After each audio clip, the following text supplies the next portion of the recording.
Class 12th physics NCERT current electricity का NCERT back side question discuss कर रहा हूँ। क्वेश्चन नंबर 3.8 है आपके सामने।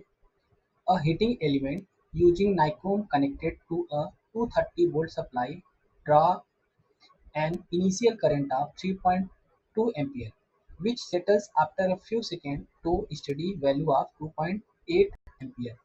What is the steady temperature of the heating element if the room temperature is 2.7 degrees Celsius? Temperature coefficient of resistance of the nichrome average over the temperature range involved is 1.7 into 10 power minus 4 degree Celsius inverse. तो question में क्या क्या दिया हुआ है मैं आपको बता दे रहा हूँ। एक बच्चा एक हीटिंग एलिमेंट है नाइक्रोम का जो 230 वोल्ट सप्लाई से क्या हुआ है कनेक्टेड है और इनिशियली कितना करंट डाउन हो रहा है उससे 3.2 एम्पियर। यानी अगर मैं इनिशियल टेम्परेचर को टी नॉट से बोल रहा हूँ तो वो कितना दिया है बच्चा यहाँ पर at room temperature 27 degree Celsius और उस केस में जो वोल्टेज है वो 230 वोल्ट है बच्चा यहाँ पर और करंट कितना डाउन हो रहा है यहाँ पर मैं आई इनिशियल बोल रहा हूँ आई नॉट, इसको भी नॉट बोल दे रहा हूँ। यहाँ पे 3.2 एम्पियर है ना। अब कह रहा है which settle after few second to steady value of 2.8 ampere. What is the steady temperature of the heating element if the room temperature इतना है। ठीक है। अब कह रहा है बच्चा आगे चल के ये वोल्टेज इसी पे कुछ समय बाद इसका जो टेम्परेचर डाउन हो रहा है यहाँ से यानी फाइनल टेम्परेचर मैं आई बोल दे रहा हूँ इसको है ना। कितना डाउन हो रहा है इसमें से 2.8 एम्पियर डाउन हो रहा है। किस टेम्परेचर पे यही पूछ रहा है किस टेम्परेचर पे, इसको मैं टी बोल दे रहा हूँ। ठीक है।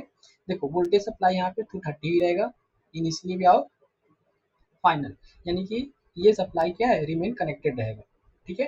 तो सबसे पहले हम निकाल लेते हैं क्या इसका इनिशियल रेजिस्टेंस कितना रहा होगा। तो 2 आर नॉट इक्वल टू क्या होता है बच्चा वी अपान क्या होता है आई नॉट। वी देखो वी नॉट मतलब यहाँ भी ये वी नॉट यहाँ भी वी नॉट रहेगा। ठीक है। मैं ऐसे सिंपली में वी बोल दे रहा हूँ ज़्यादा सही है। ठीक। अब देखो वी कितना दिया है यहाँ पर बच्चा 230 दिया हुआ है। आई नॉट कितना दे रहा है यहाँ पर 3.2 एम्पियर दे रहा है। किस टेम्परेचर पर टी नॉट टेम्परेचर। इसको डिवाइड कर लो, इसको डिवाइड करूंगा मैं तो कितना मिल रहा है मुझे डिवीजन करने पर ये कितना था 230 डिवाइडेड बाई 3.2। जब इसको डिवाइड करूंगा तो मुझे मिल रहा है 78.87।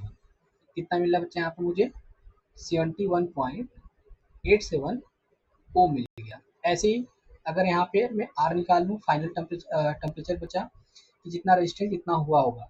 ठीक है। तो यहाँ से भी वी अपन क्या हो जाएगा आई हो जाएगा। वी 230 ही रखेंगे यहाँ पर हम। आई की वैल्यू कितना रखेंगे हम 2.8 एम्पियर। क्यों रखें बच्चा क्योंकि आफ्टर यहाँ पे कह रहा है ना कि after a few second to steady value of 2.8 ampere हो जा रहा है। ठीक है। इस केस में अगर यहाँ पे डिवाइड करूंगा 230 डिवाइडेड बाई 2.8 करंट डाउन हो रहा है। इससे मुझे कितना डाउन हो रहा है बच्चा रजिस्टेंस कितना रहा होगा इसमें 82.4 ओम हो गया। यानी कि इस समय इसका जब टेम्परेचर बढ़ गया टेम्परेचर बढ़ने की वजह से इसका रजिस्टेंस कितना बढ़ गया 82.14। अब किस टेम्परेचर पे इसका रजिस्टेंस 82.14 हुआ होगा इसी को कैलकुलेट करना है मुझे।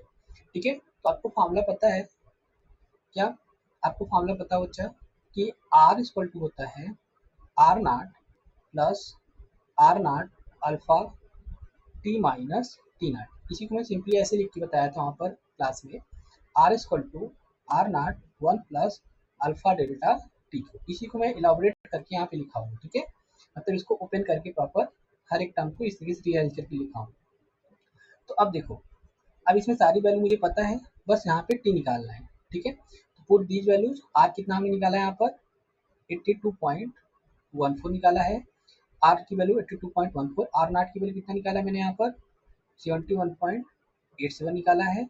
ये हो जाएगा 71.87 इंटू अल्फा वैल्यू यहाँ पे दिया हुआ है this is nothing but this is alpha 1.7 into जिसको हम किस नाम से जानते हैं थर्मल कोफिशिएंट ऑफ रेजिस्टेंस। ठीक है। कितना हो जाएगा टी टी नॉट कितना दिया है यहाँ पर 227 दिया हुआ है। ठीक है। अब यहाँ पे इसको सिंप्लीफाई करना है। अब यहाँ पे 82.87 14 माइनस 71.87 हो जाएगा ये। हाँ कितना हो जाएगा देखो यहाँ से 7 हो जाएगा बच्चा, यहाँ पे 10 में से 2 8 गए 2 हो जाएगा, और यहाँ कितना हो जाएगा आपका, हो जाएगा 0 हो जाएगा ये, और यहाँ पे हो जाएगा 1। ये यानी कि यहाँ पे इसको सब्ट्रैक्ट करने पर मुझे कितना मिल जाएगा, इसको सब्ट्रैक्ट करने पर यहाँ पे ऐसे लिखेंगे हम 82.14 माइनस 71.87 इक्वल टू हो जाएगा 71.87 into 1.7 into 10 power minus 4 T minus 27। यहाँ से मुझे टी माइनस 27 मिल जाएगा। अभी मैं इसको सब्ट्रैक्ट किया कितना मिले 10.27 हो गया यहाँ पर, है ना। अब ये 71.87 हो जाएगा इंटू 1.7 इंटू 10 पावर माइनस 4 हो जाएगा, ठीक। अब इसको डिवाइड करके देखते हैं कितना आ रहा है, तो ये हो जाएगा आपका 10.27 डिवाइडेड बाई 71.87, मुझे कितना मिल गया यहाँ पर, it becomes 1.42 into 10 power minus 1, है ना बच्चा, यहाँ पे तक -1 होता है इसका मतलब।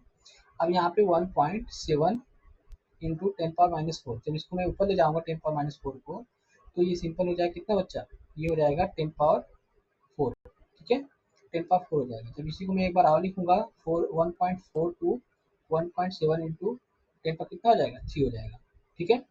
जब इसको मैं फर्दर डिवाइड करूंगा 1.42 divided by 1.7, it becomes 0.835 into 10 power 3. It simply becomes 835. It is nothing but t minus 27. Now simplify it.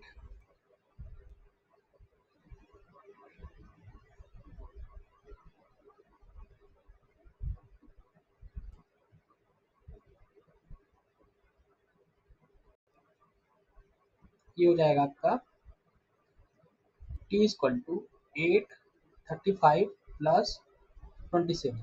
इसको ऐड करेंगे तो मुझे मिल जाएगा 7 5 12 3 2 5 1 6, हो जाएगा बच्चा 862 डिग्री सेल्सियस हो जाएगा। यानी फाइनल टेम्परेचर कितना बढ़ते हो जाएगा बच्चा 862 हो जाएगा। फाइनल टेम्परेचर कितना हो जाएगा 862 के आसपास हो जाएगा, ठीक है। आई होप आपको समझ में आया होगा।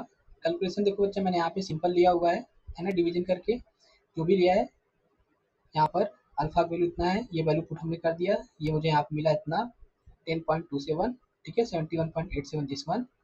और जब इसको फाइनली सॉल्व करूंगा तो मुझे मिल जाएगा कितना, इसमें ऐड करने पर ये हो जाएगा बच्चा 862 डिग्री सेल्सियस हो जाएगा, ठीक है। एडिशन वगैरह सब सही है, कैलकुलेशन सब सही है, ठीक है। हम मिलते हैं नेक्स्ट वीडियो में नेक्स्ट क्वेश्चन के साथ। Thank you.